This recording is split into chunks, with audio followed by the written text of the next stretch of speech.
आए हुए सभी को यीशु मसीह के नाम से मेरा प्यार भरा सलाम। परमेश्वर आप सभी को आशीष करे। आज के दिन भी हम लोग कुछ बातों को ध्यान करेंगे। अभी तक हमने जो है चौथा दिन कंप्लीट कर लिया है।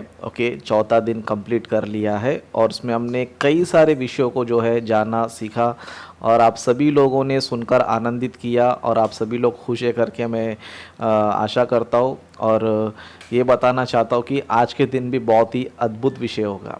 आज का दिन भी बहुत अद्भुत विषय है, बहुत ही वंडरफुल है।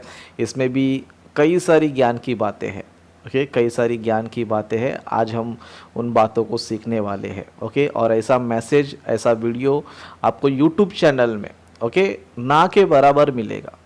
ना के बराबर।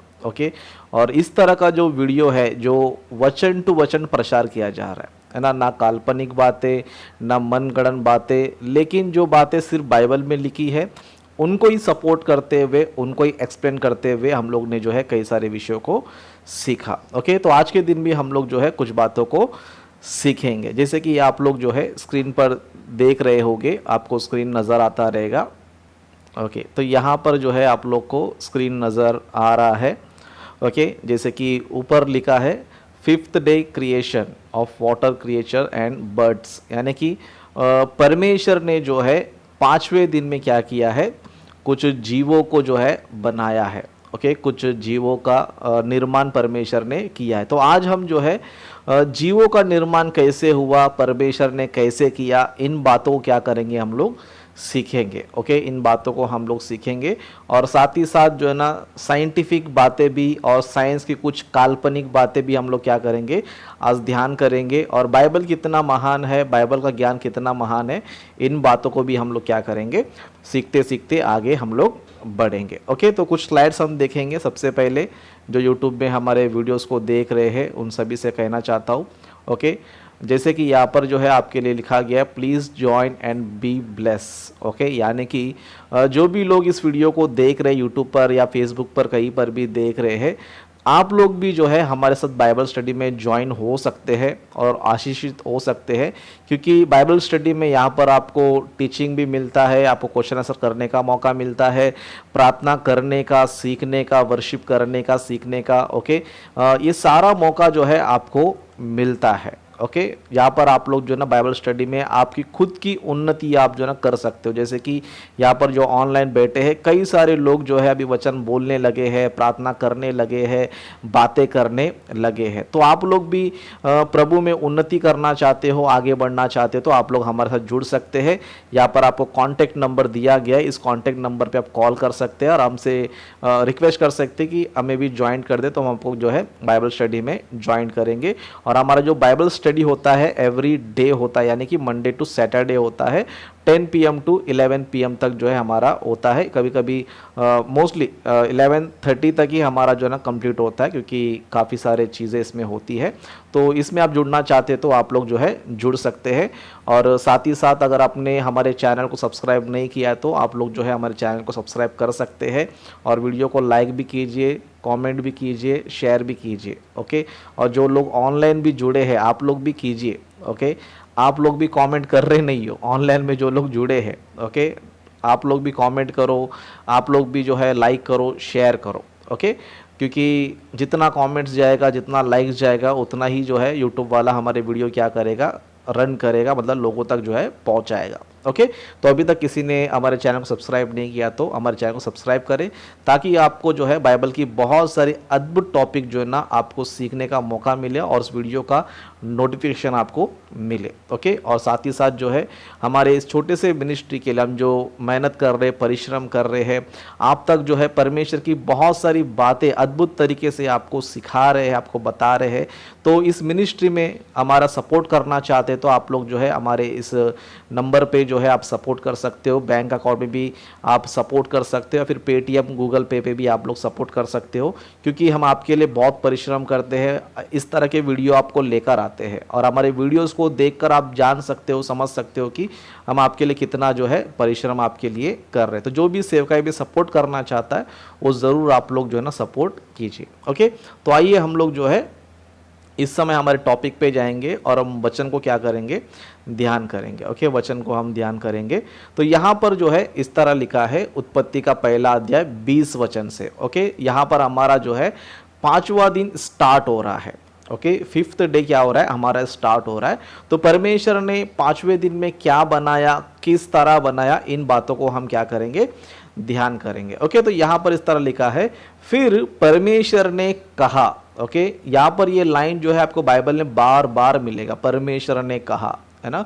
मतलब ये सारी सृष्टि का निर्माण कैसे हुआ बोलेगा तो परमेश्वर के वचन से हुआ है। ओके, परमेश्वर के शब्द से हुआ है, परमेश्वर के वाणी से हुआ है। ओके, परमेश्वर के वचन से जो है जितने भी सारी चीज़ें हैं, जैसे कि अब तक हमने 4 दिन कवर किया, जिसमें हमने सूरज चांद सितारे को देखा, धरती को देखा, है ना, उजियालों को देखा, उस तरह पानी को देखा। ये सारे चीज़, जितने भी सारे चीज़ें हैं, सभी चीज़ें, ओके, सभी चीज़ें परमेश्वर के वचन से बने हैं। ओके, सभी चीज़ें परमेश्वर के वचन से ही बने, मतलब प्रकृति में आपको जो कुछ भी नज़र आ रहा है, ओके, सभी चीज जो है ना परमेश्वर के वचन से ही बने हैं। ओके, तो उसी तरह जो जीव जंतु है, ओके, प्राणी है, चाहे वो समुद्र में क्यों ना हो, आकाश में उड़ने वाले पक्षी क्यों ना हो, पृथ्वी पर चलने फिरने वाले जीव जंतु क्यों ना हो, उन सभी का भी निर्माण कैसे हो, पता है, परमेश्वर के वचन से ही हुआ है। ओके, परमेश्वर के वचन से ही हुआ है। ओके, तो यहां पर इसलिए लिखा है, फिर परमेश्वर ने कहा।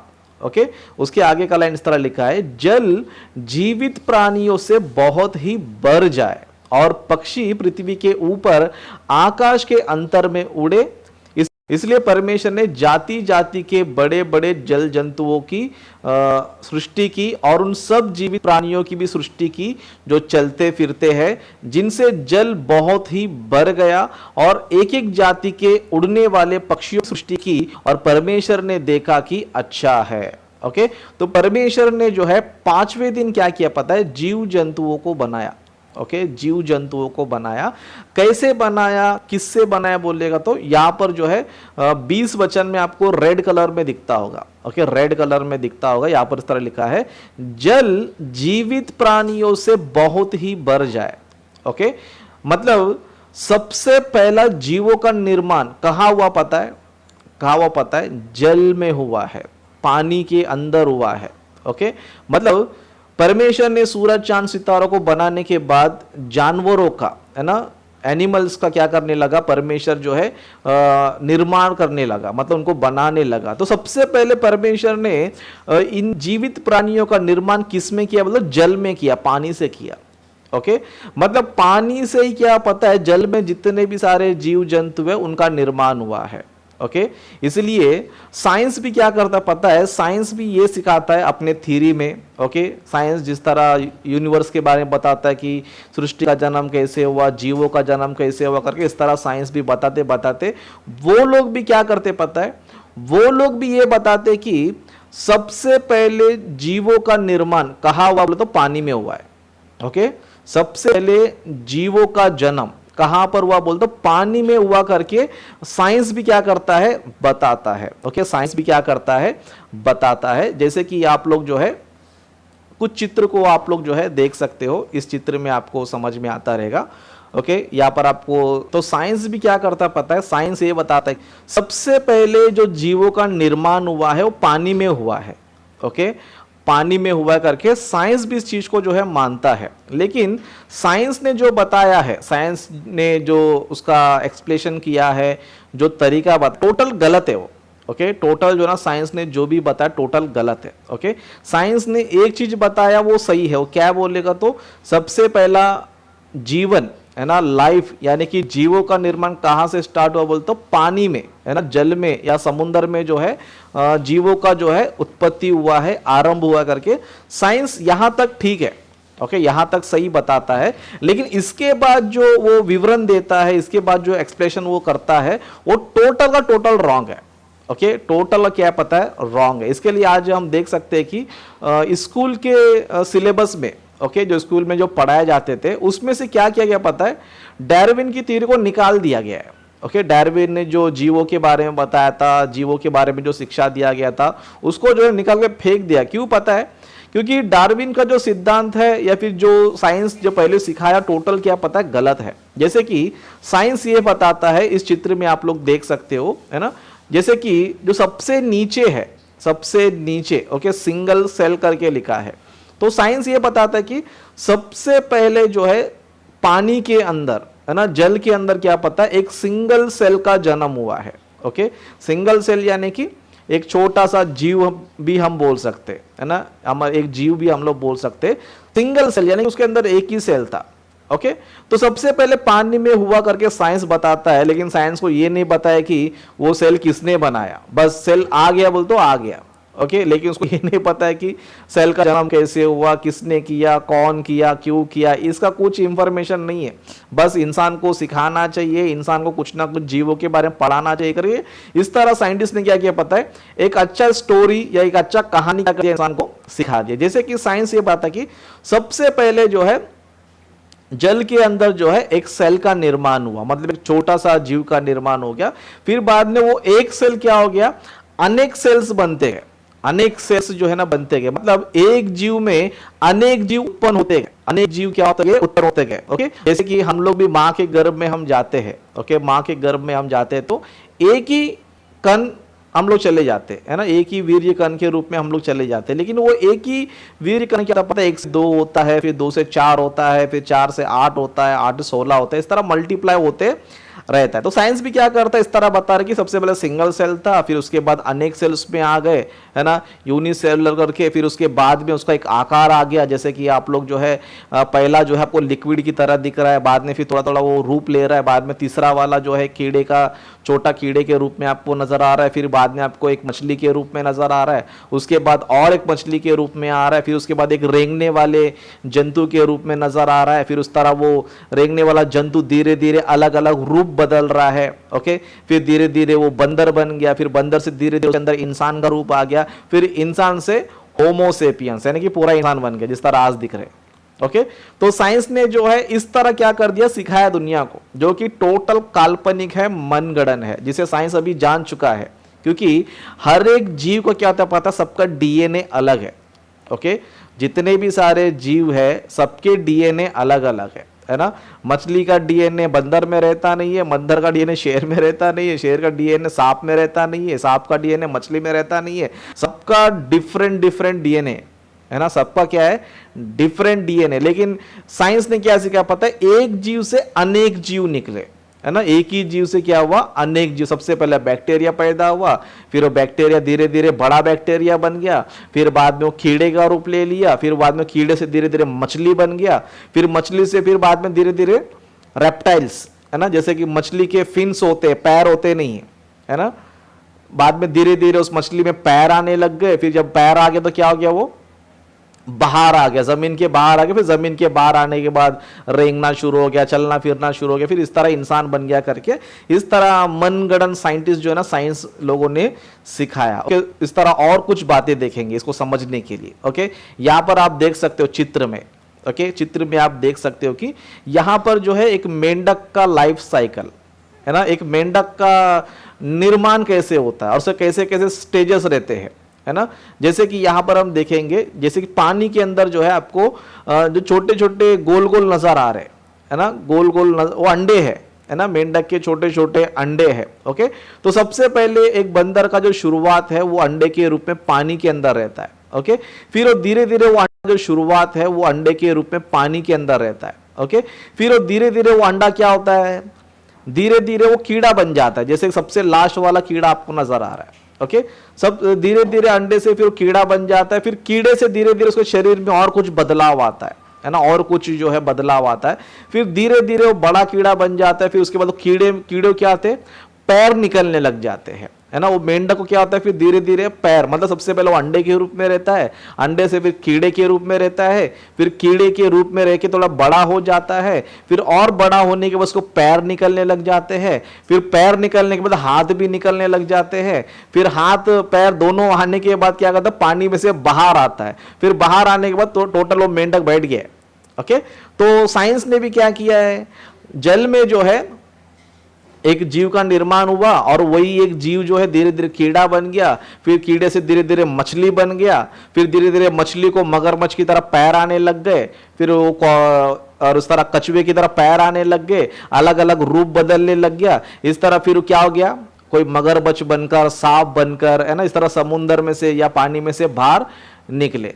फिर वही मछली, वही मेंढक, वही अपना रेप्टाइल्स जो भी जीव है, उस तरह बाद में धीरे धीरे, है ना, जैसे कि मान लो धीरे धीरे कुत्ता बन गया, फिर वो कुत्ते से फिर बिल्ली बन गया, फिर बिल्ली धीरे धीरे शेर बन गया, फिर वो शेर धीरे धीरे, है ना, इस तरह हाथी बन गया, फिर हाथी धीरे धीरे, इस तरह एक जीव से अनेक जीव बने, है ना, एक मनगढ़ंत कहानी, है ना। धीरे धीरे कुत्ता ये बन गया, फिर वो दूसरा जीव ये बन गया, फिर लास्ट में धीरे धीरे, है ना, वो जीव बंदर बन गया, फिर बंदर से धीरे धीरे बंदर इंसान हो गया, है ना। ये सीखने के लिए अच्छा लग रहा है आप लोग को, या फिर इसमें सच्चाई लग रहा है आपको, है ना। लेकिन ऐसे कहानियों को जो है इंसान ने जो है हजारों साल तक, सॉरी 1000 साल बोल रहा हूं, अनेक वर्षों तक, है ना, लगभग 100 साल आप बोल सकते हो मेरे ख्याल से, है ना। 100 सालों तक क्या किया पता है, यही सिखाया गया इंसानों को, है ना। 100 सालों तक क्या किया, यही सिखाया गया कि एक जीव से अनेक जीव बने। लेकिन ये टोटल साइंस का थ्योरी क्या गया पता, फेल हो गया। क्या हो गया पता है, टोटल फेल हो गया। इसलिए चार्ल्स डार्विन का जो थ्योरी स्कूल के सिलेबस से निकाल दिया उसको। क्यों? क्योंकि आज इंसान पता चला कि हर जीव का डीएनए अलग अलग है। ओके, हर जीव का डीएनए क्या है, अलग अलग है। जरा वो देख रहे कैमरे। तो साइंस ने जो है इस तरह बताया कि एक जीव से क्या बने, अनेक जीव बने करके साइंस ने सिखाया। ओके, तो साइंस ने जो कुछ भी सिखाया टोटल गलत है, सिर्फ एक चीज सच है। वो क्या है बोलेगा तो सबसे पहले जीवन या फिर जीवों का निर्माण कहाँ से स्टार्ट हुआ, मतलब पानी से स्टार्ट हुआ। ओके, पानी से जो है स्टार्ट हुआ।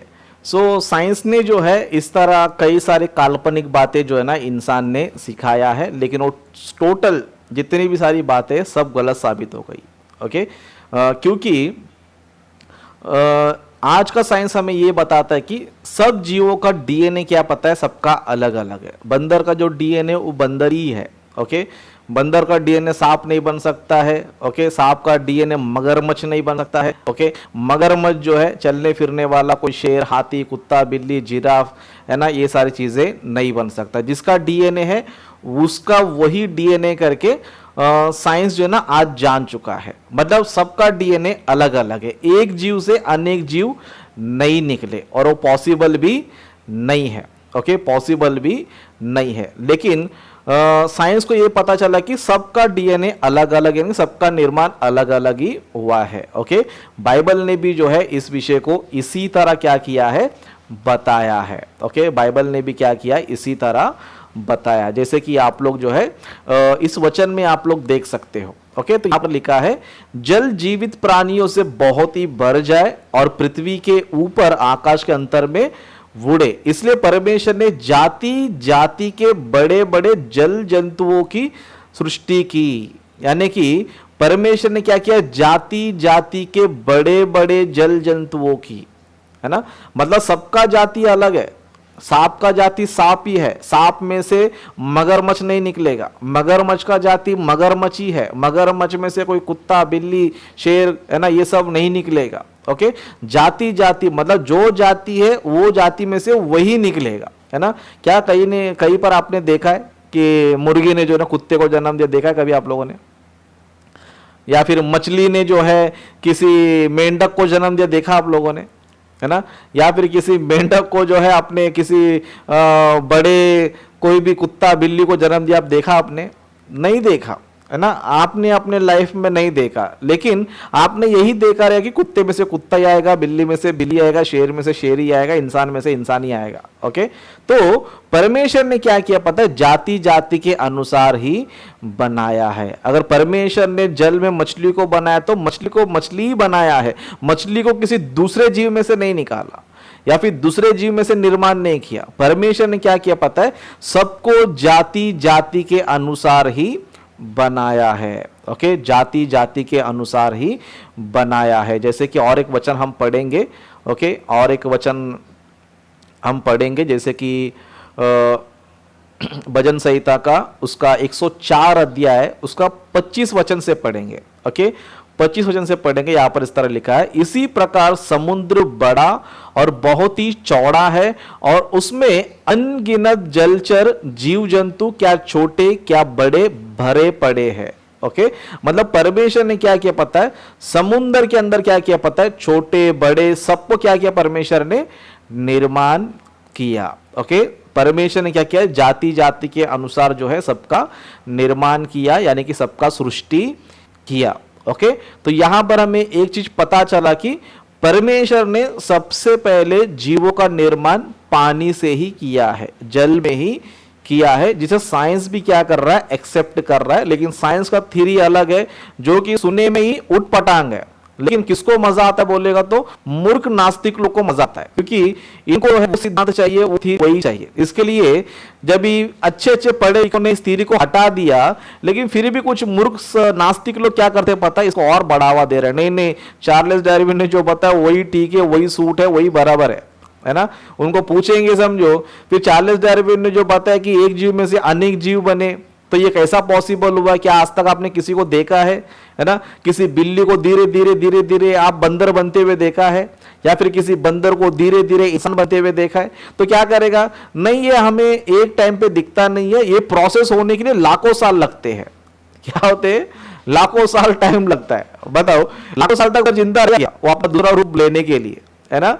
एक जीव का जो जीवन होता है, किसी का 15 साल है, किसी का 20 साल है, जैसे किसी का 100 साल है, किसी का 200 साल है, वो 200 साल में अपना रूप बदल नहीं सकता, उससे पहले मर जाता है। लेकिन ये साइंस क्या सिखा रहा है, मूर्ख नास्तिक लोग क्या बताते हैं, ये थ्योरी सही है कि धीरे धीरे जीव क्या कर रहा है, अपना रूप बदल रहा है ना। ये सब मनगढ़ंत है ना। मनुष्य जो है हमें कुछ बातों सीखा कि सबसे पहले जीवों का निर्माण जल में हुआ। ओके, सबसे पहले जीवों का निर्माण जल में हुआ। अब दूसरा पॉइंट मैं आपको बताऊंगा, बहुत ही अद्भुत है ना। दुनिया की एकमात्र बाइबल में ही इस विषय के बारे में लिखा गया है, बाकी दुनिया की कोई भी किताब में इसके बारे में नहीं लिखा है। ओके, जैसे कि परमेश्वर ने 5वां दिन किसका निर्माण किया पता है? ओके, 21 वचन में पढ़ेंगे, यहां पर इस तरह लिखा है, इसीलिए परमेश्वर जाति जाति की बड़े बड़े जल जंतुओं, है ना। ये बड़े बड़े जल जंतु का मतलब क्या होता है? यही डायनासोर्स है। ओके, बड़े बड़े जो यानी कि डायनासोर्स है, मतलब 5वें दिन परमेश्वर ने क्या किया पता है? डायनासोर्स का निर्माण किया है। ओके, बहुत से लोगों को ये विषय पता नहीं है, बाइबल पढ़ने वाले स्कॉलर्स लोग को भी ढंग से पता नहीं है, क्योंकि इनको लगता है कि भाई सब जो हमें नजर आते हैं, है ना, समुद्र में जो मछलियां है या जो पक्षी है, जो एनिमल्स है, वही उनको नजर आता है। लेकिन हम देखेंगे समझो, 5वां अध्याय में जो बताया जा रहा है वो डिफरेंट है, और जो 6वां अध्याय में परमेश्वर ने जो एनिमल्स बनाए वो डिफरेंट है। ओके, यहां पर देखो स्पष्ट हमें नजर आता है, जैसे कि मैंने जो ब्लू कलर में शैडो दिया है ना, बड़े बड़े जल जंतु, इसका मतलब क्या पता है? बड़े बड़े यानी कि ये डायनासोर्स के बारे में लिखा है। ओके, डायनासोर्स के बारे में लिखा है। जैसे कि डायनासोर्स का आकार हम देखेंगे समझो, उनका आकार कैसा है? बहुत ही बड़े बड़े है ना। पृथ्वी पर किसी को ही पूछो, है ना, सबसे बड़े जानवर कौन थे पृथ्वी पर, तो साइंस इजीली बताता है कि जो बड़े बड़े जानवरों क्या है? डायनासोर्स है। जैसे कि आप लोग जो है चित्र में आप देख रहे हो, इसमें आपको छोटे डायनासोर्स, बड़े डायनासोर्स आपको जो है ना नजर आते रहेंगे। जो बड़े बड़े डायनासोर्स कौन है पता है? ये है। ओके, और परमेश्वर 6वें दिन जो बनाया वो एनिमल्स है, घरेलू पशुओं, वन पशुओं, वो अलग है। ओके, लेकिन 5वें दिन परमेश्वर ने क्या किया पता है? मछलियों का भी निर्माण किया है। ओके, उस तरह डायनासोर्स का भी क्या किया है? निर्माण किया है। जैसे कि हम लोग जो है वापस उस वचन को पढ़ेंगे, 21 वचन को, इसीलिए परमेश्वर ने जाति जाति के बड़े बड़े जल जंतुओं की सृष्टि की, और उन सब जीवित प्राणियों की भी सृष्टि की जो चलते फिरते हैं, जिनसे जल बहुत ही भर गया, और एक एक जाति के उड़ने वाले पक्षियों की भी सृष्टि की, और परमेश्वर ने देखा कि अच्छा है। मतलब परमेश्वर ने बड़े बड़े जल जंतुओं का निर्माण किया, और उसमें क्या किया? कुछ जीवित प्राणी भी निर्माण किए जो चलते फिरते हैं, है ना।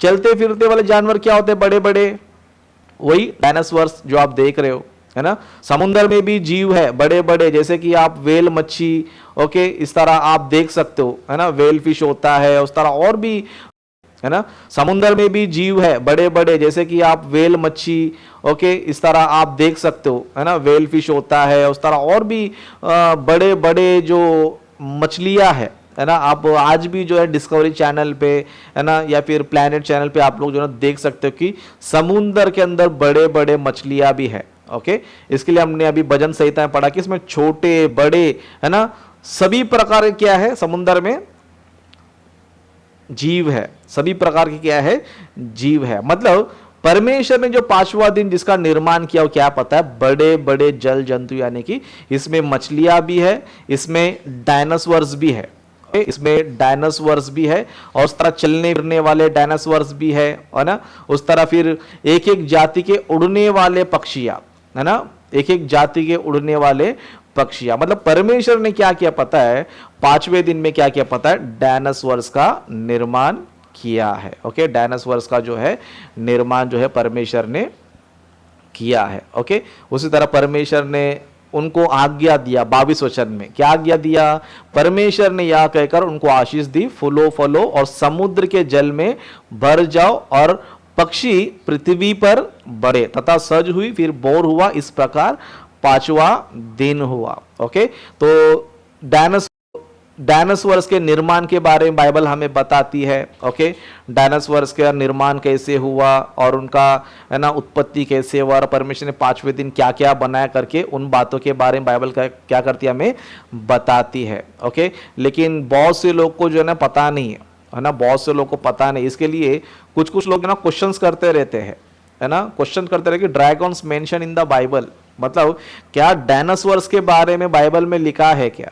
ओके, डायनासोर्स के बारे में बाइबल में लिखा है क्या करके इस तरह क्या करते रहते हैं, कुछ लोग जो है ना क्वेश्चंस करते रहते हैं। ओके, और हम देख सकते हैं कि कई सारे साइंटिस्ट लोग को, ओके, कई सारे साइंटिस्ट लोग को जो है इनके हड्डी क्या मिला है, मिला। जैसे कि आप लोग जो है इन चित्रों को आप देख सकते हो, है ना, यहाँ पर जितने भी सारे हड्डियां है वो सब किसका है बोले तो डायनासोर्स के है। ओके, ये जितने भी सारे हड्डियां आपको नजर आ रहे हैं, जिनको साइंटिस्ट लोगों ने म्यूजियम में रखा है। ओके, म्यूजियम में रखा है, कई सारे खोज करते समय, है ना, इनको जो है ये सारी हड्डियां जो है धरती पर से क्या हुआ है, मिला है। तो ये सबूत है कि पृथ्वी पर, है ना, हजारों लाखों साल पहले क्या थे पता है, इस प्रकार के जो है ना डायनासोर थे करके साइंस हमें बताता है। लेकिन बाइबल में जो हमें पहले से बताया गया है कि परमेश्वर ने जो है पांचवें दिन क्या किया पता है, बड़े बड़े जल जंतु क्या किया पता है, निर्माण किया। ओके, उस तरह फिर साइंटिस्ट ने उनके अंत के बारे में बताया। ओके, अंत के बारे में कि डायनासोर का अंत कैसे हो गया। ओके, तो साइंस हमें यह बताता है कि डायनासोर्स का जो अंत है, ओके, डायनासोर्स का जो अंत है कैसे हो बोले तो आकाश से कई सारे एस्टेरॉइड्स यानी बड़े बड़े पत्थर जिनमें आग मिला हुआ होता है ना, इस तरह के बड़े बड़े एस्टेरॉइड जो है ना धरती पर गिरे, तो धरती पर गिरने से क्या हो गया, उसका अंत हुआ करके इस तरह कई सारे साइंटिस्ट लोग बताते हैं। लेकिन एक्चुअल में क्या हुआ किसी को पता नहीं है। ओके, एक्चुअल में क्या हुआ किसी को पता नहीं, बस कुछ ना कुछ एक थ्योरी देना चाहिए, कुछ ना कुछ बताना चाहिए करके लोग जो है ना इस तरह बताते रहते हैं, है ना। क्यों बोलेगा, तो ये लोग परमेश्वर को मानते हैं तो क्या करेंगे, अपने से कुछ ना कुछ दिमाग लगा देंगे, है ना। जैसे कि मान लो किधर भी आग लग गया समझो, है ना, किधर भी आग लग गया समझो। ओके, अभी वो आग किसने लगाया और किसके द्वारा लगाया गया ये नहीं पता रहेगा समझो। ओके, तो इंसान क्या करेगा, कुछ ना कुछ एक कहानी बताएगा, है ना। शायद ऊपर से कोई पत्थर सिलेंडर पे गिर गया, या फिर कोई जानवर सिलेंडर पे टकरा गया, या फिर अचानक आग लग गया, चिंगारी निकल गया, पूरा फ्लैट जल गया, पूरा घर जल गया, है ना। मतलब जिसको किसने आग लगाया, किसी ने क्या किया पता नहीं रहेगा समझो, वो इस तरह कहानी ही बताएगा, है ना। उस तरह साइंटिस्ट लोग भी क्या करते हैं, जानवरों का अंत हुआ करके बताते हैं, लेकिन कौन अंत किया, कैसे अंत किया, क्यों अंत किया, इसका कुछ उनके पास जवाब रहता नहीं है। लेकिन बाइबल के पास इसका भी आंसर है। ओके, बाइबल के पास जो है ना इसका भी जो है ना आंसर है। जैसे कि बाइबल ही इसके बारे में बताती है कि परमेश्वर ने क्या किया पता है, खुद ही जो है इन जीवों क्या किया पता है, अंत किया है। इन जीवों का क्या किया है, अंत किया है। जैसे कि यहां पर हम लोग देख सकते हैं भजन संहिता में, ओके, उसका 74 का उसका 14 पढ़ेंगे हम लोग। ओके 14 भी पढ़ेंगे, उसका 13 भी पढ़ेंगे। ओके तो यहां पर इस तरह लिखा है, तूने तो अपनी शक्ति से समुद्र को 2 भाग कर दिया, तूने तो समुद्री अजगरों के सिरों को फोड़ दिया, तूने तो लिव्यातन के सिरों को टुकड़े टुकड़े करके जंगली जंतुओं को खिला दिया। है ना, अभी सोचते रहे कि लिव्यातन क्या है, ये लिव्यातन क्या है, ये लिव्यातन ही क्या पता है, डायनासोर का एक जाति है ना, डायनासोर का एक जाति है। और बाइबल हमें ये बताता है कि परमेश्वर ने क्या किया पता है, इन जानवरों का अंत किया है। डायनासोर्स का अंत किसने किया है, परमेश्वर ने इन जानवरों का अंत किया है। ओके इस तरह बाइबल हमें उसके अंत के बारे में क्या करता है, बताता है। ओके उस तरह साइंस जो है डायनासोर्स के बारे में, उस तरह साइंस जो है डायनासोर्स के बारे में, उसके निर्माण के बारे में कई सारी बातें जो है बताते रहते हैं। ओके कई सारी बातें जो है बता, जैसे कि उसका आकार हम देखेंगे, समझो है ना, उसका आकार देखो कितना डेंजर लगता रहेगा, है ना, आप स्क्रीन पे देख रहे हो, है ना, वो डायनासोर दिखने में कितना भयंकर है, कितना डेंजरस है ना। इसके लिए साइंटिस्ट लोग ने भी क्या किया पता है, इस डायनासोर के बारे में कई सारी बातों को जो है ना ये लोग ने बताया। ओके कई सारी बातों को इन्होंने एक्सप्लेन किया कि वो इतना ताकतवर है, उसका हड्डियां बहुत ही मजबूत है ना, वो बहुत ही शक्तिशाली है ना, वो आम जानवरों की तरह नहीं है ना। जिस तरह आप लोगों ने कई सारे मूवीज आपने देखे रहेंगे, है ना, सबसे बेस्ट मूवी अगर आपने गॉडजिला देखा रहेगा, समझो गॉडजिला में डायनासोर्स क्या है ना, डायनासोर कितने भयंकर है आप लोग जो ना उसमें देख सकते हो। ओके डायनासोर का साइज क्या है, वो कितना मजबूत है, आप लोग क्या कर सकते हो, देख सकते हो। तो साइंटिस्ट लोगों ने इन जीवों के बारे में कई सारे एक्सप्लेनेशन क्या किया वो लोगों ने दिया है। ओके तो बाइबल ने भी क्या किया पता है, इसके बारे में बाइबल ने भी कुछ इंफॉर्मेशन दिया है। ओके बाइबल भी क्या करता है पता है, इन डायनासोर के निर्माण के बारे में, इन डायनासोर्स के शरीर के अंगों के बारे में क्या करता है, बाइबल भी हमें बताता है। जैसे कि हम लोग जो है उन वचनों को देखेंगे जिसे परमेश्वर ने जो है इन डायनासोर के निर्माण के बारे में जो ना लिखा है। ओके इन बातों को हम लोग जो है ध्यान करेंगे, पूरा